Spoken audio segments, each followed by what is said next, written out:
Pendant 5 longues années, on nous a martelé la même histoire. Un virus venu d'un marché humide, transmis par une chauve-souris. Et si tout cela n'était qu'un immense mensonge? Et si les autorités américaines, dès les premiers mois, savaient que le virus venait d'un laboratoire et avaient choisi de nous le cacher? Aujourd'hui, un homme brise le silence sous serment devant le Sénat américain. Washington, le 13 mai 2026, James Ederman III, officier opérationnel senior à la CIA, ancien soldat d'élite du 75e régiment de Rangers, ancien diplomate. Il a dirigé pendant plus d'1 an l'enquête officielle du Director Initiative Group de l'ODNI sur les origines du Covid. Il n'est pas venu de son plein gré, il a été assigné par ordonnance. Son agence ne voulait pas qu'il parle, pourtant il a témoigné et ce qu'il a révélé est explosif. Dès mai 2020, le département de l'énergie affirmait en interne toutes les conditions sont réunies pour une fuite de laboratoire. Le FBI arrivait à la même conclusion. En 2022-2023, une équipe de 10 scientifiques de la CIA, dont 7 experts techniques ayant une véritable expérience en laboratoire et en médecine, 6 sur 7 ont conclu fermement à une fuite de laboratoire. Le rapport monte en haut lieu et là, tout change du jour au lendemain. La conclusion officielle devient « Nous ne pourrons jamais savoir précisément ».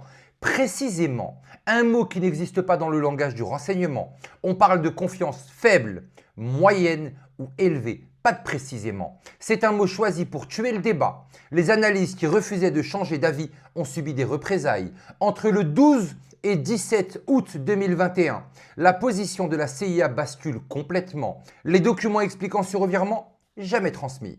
Comment un tel étouffement a-t-il été possible? Parce que c'était une boucle fermée. Les juges étaient aussi les accusés. Le Biological Scientific Expert Group, censé être indépendant, était rempli d'experts financés par le NIAID d'Anthony Fauci, collaborant avec des chercheurs chinois ayant participé à l'exercice Event 201 en octobre 2019 et qui avaient même aidé à redéfinir le gain de fonction pour continuer les recherches dangereuses. Anthony Fauci est intervenu personnellement à 2 reprises dans le processus du renseignement. Le 3 février 2020 et le 4 juin 2021, il a imposé des experts, ceux-là même qui ont écrit l'article proximique à l'origine, niant la thèse du laboratoire. Énorme conflit d'intérêts. L'homme qui avait approuvé le financement du laboratoire de Wuhan ne pouvait pas être objectif. Pourtant, personne n'a rien dit jusqu'à aujourd'hui. Le Congrès avait voté à l'unanimité une loi exigeant la déclassification totale des documents sur le laboratoire à Wuhan. L'administration Biden a rendu 5 pages partiellement caviardées. Le sénateur Josh Hawley les a affichées au mur. Erdman sous serment. Les 2 affirmations principales de ce rapport sont fausses. Pendant ce temps, l'ODNI détient plus de 2000 pages.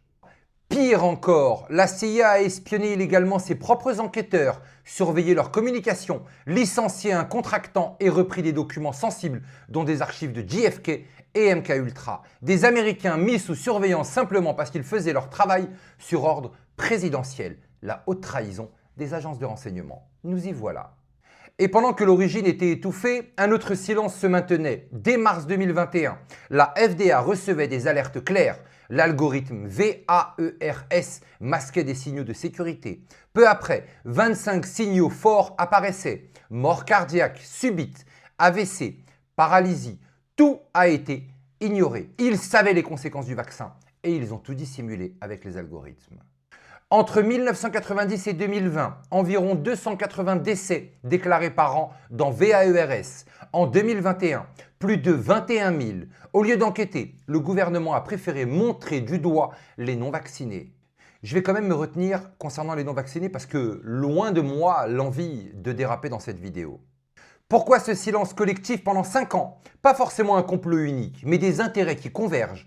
Protéger 20 ans de recherche financée par l'argent public, éviter un clash avec la Chine, préserver une bureaucratie qui ne veut surtout pas être remise en cause. Un groupe puissant qui a traversé toutes les institutions. Aucun sénateur démocrate n'était présent à l'audition.